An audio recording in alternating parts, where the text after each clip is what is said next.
ഏതാണ്ട് ഒരാഴ്ചയിൽ കൂടുതലായിരിക്കുന്നു ഞാൻ ഇതുപോലെ അവളുടെ പുറകെ നടന്നു തുടങ്ങിയിട്ട്. ആദ്യം കണ്ട ദിവസം തന്നെ അവളുടെ വീട് ഞാൻ കണ്ടുപിടിച്ചു. കൊട്ടാരം പോലൊരു വീട്. ഞാൻ ഇതുവരെ സ്വപ്നത്തിൽ പോലും ഇതുപോലത്തെ വീടുകളൊന്നും കണ്ടിട്ടില്ലായിരുന്നു. പക്ഷേ മുഖം വ്യക്തമല്ലെങ്കിലും ഞാൻ ഇത്രയും നാൾ ഇവൾക്ക് വേണ്ടി തന്നെയാണ് കാത്തിരുന്നതെന്ന് എനിക്ക് ഉറപ്പുമുണ്ട്. എൻ്റെ മനസ്സിൻ്റെ ഉറപ്പ്. ഓരോന്നും ആലോചിച്ച് ഞാൻ ബസ് സ്റ്റോപ്പിൽ നിൽക്കാൻ തുടങ്ങിയിട്ട് ഒരുപാട് നേരമായിരിക്കുന്നു. ഇതുവരെ അവൾ വന്നില്ല. കാണാഞ്ഞിട്ടും മനസ്സിലൊരു പിടപ്പ്. ഇനി വരാതിരിക്കുമോ എന്നൊരു പേടിയും. വീട് വരെ പോയി നോക്കിയാലോ? വേണ്ട, അതിനുള്ള ധൈര്യം എനിക്കില്ല. ഇനി ഉണ്ടാവുകയില്ല. അവളെന്ത് വരാത്തെ? കോളേജിലെത്താനുള്ള സമയം ആവാറായിരിക്കുന്നു. ഇനി നേരത്തെ എങ്ങാനും പോയിട്ടുണ്ടാവുമോ?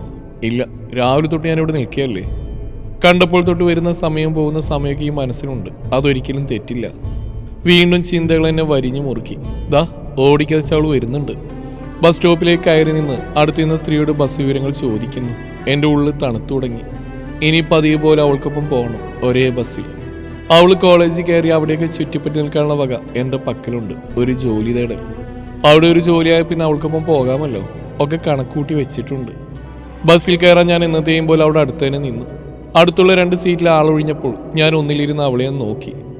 അവളും വന്ന് അടുത്തിരുന്ന് എന്നെ നോക്കി ഒന്ന് ചിരിക്കുകയും ചെയ്തു. ഇത്ര ദിവസത്തിനുള്ളിൽ ഇതെൻ്റെ ആദ്യ അനുഭവമാണ്. ആ യാത്രയിൽ 2-3 വട്ടം ഞാൻ ആ വളയിട്ട കൈകളിൽ തൊട്ടിരിക്കുന്നു. അവൾ അറിഞ്ഞിട്ട് പോലുമില്ല. കോളേജ് എത്താറായിരിക്കുന്നു.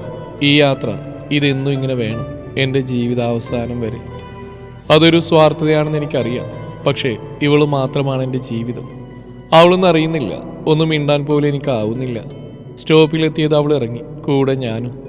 അവൾ ഗേറ്റ് കടന്ന് കണ്ണിൽ നിന്ന് മറയുന്നവരെ ഞാൻ അവിടെ നിന്നു. അതൊരു പതിവാണ്. ഇനി വൈകിട്ട് അവൾ വരും വരെ ഇവിടെയൊക്കെ തന്നെ. എല്ലാ ദിവസവും ആ മാർക്കറ്റിൻ്റെ അടുത്തുള്ള അടച്ചിട്ട കിടത്തണയിൽ ചുരുണ്ടുകൂടുകയാണ് ചെയ്യുന്നത്. രാത്രിയിൽ നിന്നും പണിയായതുകൊണ്ട് ചിലപ്പോഴേക്കൊന്നും ഉറങ്ങാനും പറ്റും. ഇന്നലെയും പണിയുണ്ടായിരുന്നു. ഒരു സദ്യാലയത്തിലാണിപ്പോൾ. കല്യാണമുള്ളപ്പോൾ ഇരുട്ടി വിളിക്കിയ പാചകമാണ്. പാത്രങ്ങളൊക്കെ കഴുകണം. പിന്നെ പച്ചക്കറി അരിഞ്ഞും മറ്റും കൊടുക്കണം. ഇപ്പോൾ എൻ്റെ പാചകവും മുതലാളി ഇഷ്ടപ്പെട്ടിരിക്കുന്നു. എനിക്ക് ഇവിടെ തന്നെ നിൽക്കാൻ അനുവാദമുണ്ട്. പുറകിലൊരു മുറിയുണ്ട് ഉറങ്ങാൻ. പക്ഷെ പകലൊക്കെ ഇങ്ങനെ നടക്കണം. എനിക്കതാണ് ഇഷ്ടവും. ചെറുപ്പം മുതൽ അങ്ങനെയാണ്. അച്ഛൻ എപ്പോഴും പറയും, സുഭദ്രയ്ക്ക് അവളുടെ ഇഷ്ടങ്ങളുണ്ട്, അതുപോലെ നിൽക്കണം നീ. ചെറിയമ്മയോടാണ്. അച്ഛൻ്റെ 2ാം ഭാര്യയാണ് ഈ ചെറിയമ്മ. അമ്മ മരിച്ചിട്ട് അച്ഛൻ കൈപ്പിടിച്ച് കൊണ്ടുവന്നാണ് അവരെ. എനിക്കവരെ ഇഷ്ടപ്പെടാനായിട്ടില്ല. ആരോടൊക്കെയുള്ള വാശി പോലെ 17ാം വയസ്സിൽ തന്നെ എനിക്കൊരു പ്രണയമുണ്ടായി. അന്യമതക്കാരനുമായിട്ടുള്ള ബന്ധമറിഞ്ഞപ്പോൾ പ്രമാണിയായിരുന്ന അച്ഛൻ പൊതിരെ തല്ലിയ എന്നെ. അന്ന് തന്നെ സ്നേഹിച്ച പുരുഷൻ്റെ കൂടെ ഇറങ്ങിപ്പോകാൻ ധൈര്യം വന്നു. കിലോമീറ്ററുകൾക്കപ്പുറം ചെന്നിട്ട് വീട്ടിലേക്ക് വിളിച്ചപ്പോൾ അച്ഛൻ്റെ വാശിയും അഭിമാനവും ഒക്കെ ഒരു മുഴം കയറിൽ അവസാനിച്ചതായി അറിഞ്ഞു. ഓടിക്കരഞ്ഞ് തിരികെ വന്നപ്പോഴും ഉമ്മറത്തിരുന്ന് കരഞ്ഞതല്ലാതെ ഒന്നും പറഞ്ഞില്ല ചെറിയമ്മ. തെറ്റുകൾ തിരിച്ചറിഞ്ഞു തുടങ്ങിയപ്പോൾ ഒരുപാട് വൈകിപ്പോയി. പിന്നീടൊരു ഒളിച്ചോട്ടമായിരുന്നു. പരിചയമുഖങ്ങളില്ലാത്തൊരിടത്ത് ഞാനും സലീംക്കയും മാത്രമായിരുന്ന സ്വർഗമായിരുന്നത്. ഞങ്ങൾ സ്വപ്നം കണ്ട സ്വർഗം. ഒരുപാട് ആയുസ്സുണ്ടായില്ല. പണിക്കിടയിൽ ഒരു അപകടം പറ്റി. എൻ്റെ സലീംക്ക കിടപ്പിലായി. ആശുപത്രിയിൽ അടക്കാൻ കെട്ടുകണക്കിന് പണമില്ലാത്തതുകൊണ്ട് അവരൊക്കെ കൈമലർത്തി. ചികിത്സിച്ച ഡോക്ടറുടെ കാൽ വീണ് ഒരുപാട് കരഞ്ഞു. ഞാൻ എൻ്റെ സ്വർഗം തിരിച്ചു കിട്ടാൻ വേണ്ടി. എൻ്റെ അവസ്ഥ കണ്ട് ആ ഡോക്ടർ സലീമിക്കയുടെ അവസ്ഥ വളരെ മോശമാണ്, ഉടനെ ഓപ്പറേഷൻ വേണമെന്നും പറഞ്ഞു. ഒന്നിനും കഴിയാതെ ഞാൻ അരികിലിരിക്കുമ്പോൾ ഇക്കയുടെ നെഞ്ചു പിടക്കുന്നത് ഞാൻ അറിഞ്ഞു. ഒരുപാട് ആലോചിച്ച് കഴിക്കാനുള്ള കഞ്ഞിവെള്ളത്തിന് ഞാൻ വിഷം കലർത്തിയപ്പോൾ ഇക്ക വേണ്ട എന്ന് ഒരുപാട് വട്ടം പറഞ്ഞു. ആ വാക്കുകളിൽ ഞാനും പതറി. അന്നാണ് ആ ഡോക്ടർ ഞങ്ങളുടെ വീട് തേടി വന്ന്. കൂടെ 2 പേരും. അവർ ഭാര്യ ഭർത്താക്കന്മാരായിരുന്നു. അന്ന് ആദ്യമായിട്ടാണ് അവരെ കാണുന്നത്. സ്വപ്നയും സിദ്ധാർത്ഥും. സാറും കൊച്ചമ്മയുമായിരുന്നു എനിക്കവർ. വലിയ കമ്പനിയുടെ മുതലാളി, വലിയ വീട്, കാറുകൾ, പണം. ശരിക്കും സ്വർഗത്തിൽ ജീവിക്കുന്നവർ. മക്കളില്ല. കൊച്ചമ്മയുടെ ഗർഭപാത്രം കട്ടിയില്ലാന്ന്. എൻ്റെ ഗർഭപാത്രം വാടകയ്ക്ക് ചോദിക്കാൻ വന്നിരിക്കുന്നു. സലീമിക്കയുടെ ഓപ്പറേഷനും മറ്റുമായൊരു വലിയ തുകയാണ് വാടക. ഡോക്ടർ ഒരുപാട് ഉപദേശിച്ചു. ആലോചിക്കാൻ സലീമിക്കയെക്കുറിച്ചല്ലാതെ മറ്റൊന്നുമില്ലാത്ത ഞാൻ അവിടെ വെച്ച് ഒപ്പിട്ടു. പിറ്റേന്ന് നിക്കയുടെ ഓപ്പറേഷനുള്ള പണം അടച്ചു. ഓപ്പറേഷൻ കഴിഞ്ഞപ്പോഴേക്കും വയറ് വലുതായി തുടങ്ങി.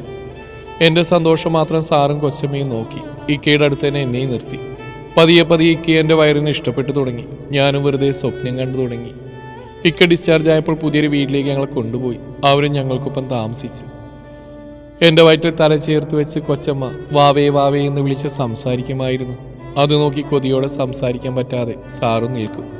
പലപ്പോഴും അവരുടെ സംസാരങ്ങളിൽ വാവ് മാത്രമേ ഉള്ളൂ എന്ന് എനിക്ക് തോന്നിയിട്ടുണ്ട്. ഇക്കയെ നോക്കാൻ വേലക്കാരിയും വന്നു. എന്നെ നോക്കാൻ കൊച്ചമ്മ മാത്രം മതിയായിരുന്നു. എഴുന്നേറ്റ് നടക്കാൻ ഇപ്പോൾ പറ്റില്ലെങ്കിലും അതിന് സാധ്യതയുണ്ടെന്ന് ഡോക്ടർ ഉറപ്പിച്ച് പറഞ്ഞു. പ്രസവം കഴിഞ്ഞ് മോളാണെന്ന് പറഞ്ഞ് നേഴ്സാണ്. എന്നെ കണ്ടു വളരേണ്ട കുഞ്ഞല്ലാത്തതിനാൽ ഇക്ക എന്നെ ഒരു നോക്ക് കാണിച്ച് അവരവിടും വിട്ടു പോയി. പിന്നീട് ഞങ്ങൾ അവരെ ഓർക്കുമായിരുന്നെങ്കിലും ഇക്കാക്ക് വീണ്ടും വയ്യാതായതോടെ ഓർമ്മകളൊക്കെ നശിച്ചു തുടങ്ങി. അപ്പോഴേക്കും 17 വർഷത്തോളം കടന്നുപോയിരുന്നു. ഒരിക്കൽ പോലും എഴുന്നേറ്റ് നിന്നിട്ടില്ല. ഓപ്പറേഷൻ താമസിച്ചിട്ടാണെന്നും ഓപ്പറേഷനിൽ അബദ്ധമാണെന്നും ഒക്കെ അഭിപ്രായം വന്നു. ഞാൻ ജോലി ചെയ്ത് വീട് നോക്കാൻ പഠിച്ചു കഴിഞ്ഞിരുന്നു. ഇക്ക പോയിട്ട് 2 വർഷം കഴിഞ്ഞു. അതെ, ഞാൻ ഈ അലച്ചിൽ തുടങ്ങിയിട്ട് 2 വർഷം.